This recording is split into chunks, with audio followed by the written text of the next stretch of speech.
이상하리만큼 길어지는 침묵. 그 가운데 한 전 위원장은 또 사법 리스크를 저격했습니다. 그 가운데 민주당 일각에서는 아예 판사를 선출하는 건 어떠냐라는 주장도 나왔습니다. 판사 선출제. 글쎄요. 잠시 후에 전해드리죠. 한동훈 전 위원장의 글부터 보겠습니다. 한동훈, 이재명, 공범들이 유죄받으니 무죄 못 받을 걸 잘할 것이다. 한동훈 전 위원장이 보기에 이재명 대표 본인이 무죄 안 나온다는 것을 잘 알고 있다는 겁니다. 한 전 위원장 생각이에요.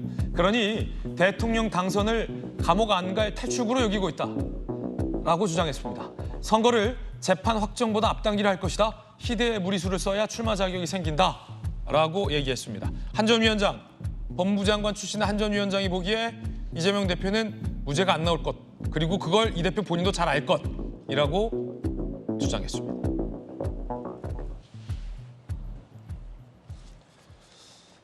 아마 방송하는 변호사 중 유일하게 이화영 전 부지사의 9년 6개월 실형을 정확하게 예측한 저희 돌직구쇼에서 예측한 김광삼 변호사님이 오늘 나오셨는데 정확하게 예측했어요.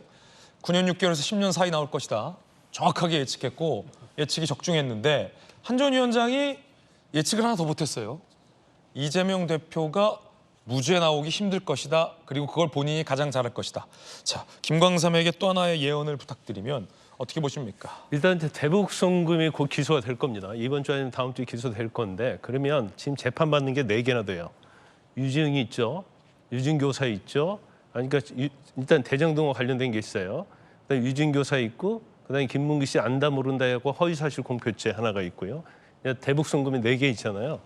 그러면 이 중에서 뭐 일부는 무죄 나올 수 있겠죠. 그렇지만 유죄는 저는 피할 수 없다 이렇게 보거든요. 예. 그러면 사실은 어떤 범죄 행위가 있으며 이재명 대표는 전부 다 소설이라고 얘기하고 있잖아요. 조작이라고 얘기하고 있지 않습니까? 유죄인지 무죄인지를 제일 아는 사람은 누군지 알아요? 본인이죠. 본인이 어떤 행위를 한지 알아요.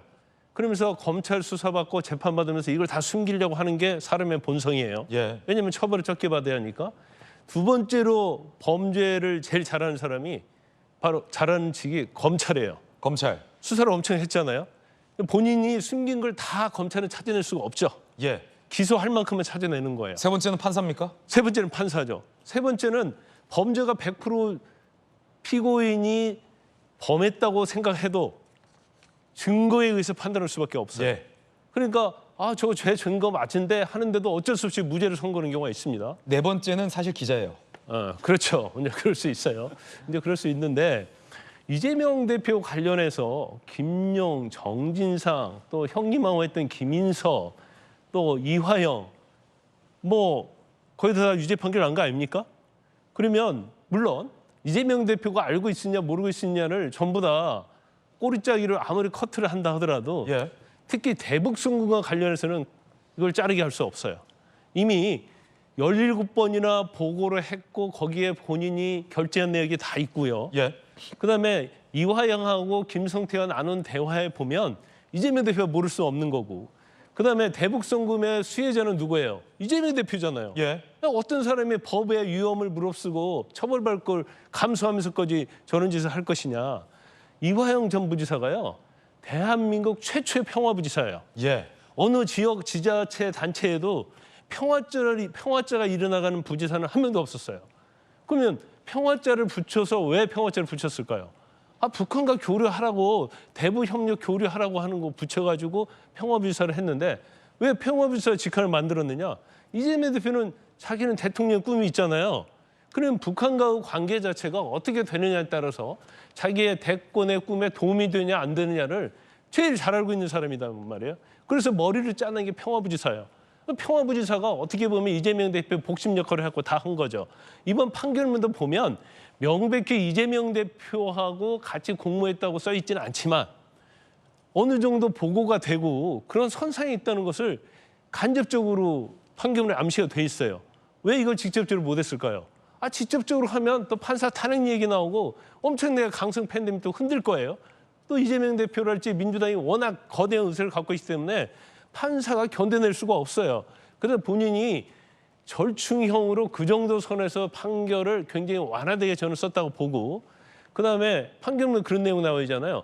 이재명 대표에게 보고했느냐 안 했느냐는 이 사건 유죄 문제에 별 관련이 없다 이렇게 얘기를 한 이유는 이재명 대표 이화영 대표 변호인들이 이화영이 유죄면 이재명이 무죄다, 유죄다.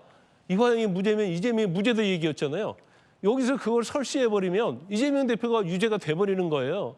그래서 판사는 절충의 판결을 했다고 보는데 저는 이게 개인적으로 볼 때 예. 적어도 이 4개의 재판 중에서 예. 과반 이상은 무조건 유죄가 나올 것이다.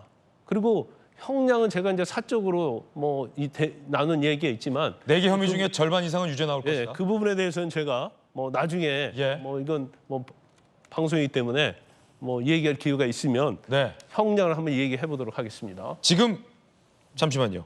제3자 뇌물 남북교류 협력부 외국한 거래법 위반 네. 등등 혐의 중에서 과반 이상의 유죄가 나올 가능성이 크다라고 말씀하신 거예요? 아니면 대장동, 아니 백운동, 전체적으로 볼 미래, 때 성남 FC, 위증교사 그 4개 형송금. 재판 중에서 최하 과반 과반 저는 3분의 2 이상은 유죄 나올 거라고 보고 있고요. 3분의 2. 그다음에 지금 대북송과 관련해서 제3자 뇌물죄는 저는 100% 유죄 나올 거라고 확신합니다. 근데 이 제3자 뇌물죄가요. 왜 엄청나게 중요하냐면 지금 재판 4개 중에 제일 중요한 게 이 제3자 뇌물죄거든요. 대북송금. 그 이유는 뭐냐면 이게 5억 이상이 넘어가면요. 무기징역 또는 10년 이상 돼 있어요. 그래서 판사가 아무리 형량을 깎아줘도 5년 밑으로 선고할 수가 없습니다. 그러면 이게 유죄 판결이 나면 결과적으로 따지면 대법원 확정 시에 법정 구속도 될 수 있는 사안이다. 저는 법적인 견해로서는 그렇게 봅니다. 김광선 변호사님 개인 전망입니다. 분명히 말씀드리지만 3분의 2 이상은 유죄가 나올 것이다. 그중에서 대북송금 100% 유죄가 나올 것이다. 라고 전망했습니다. 김광선 변호사님의 개인 견해입니다.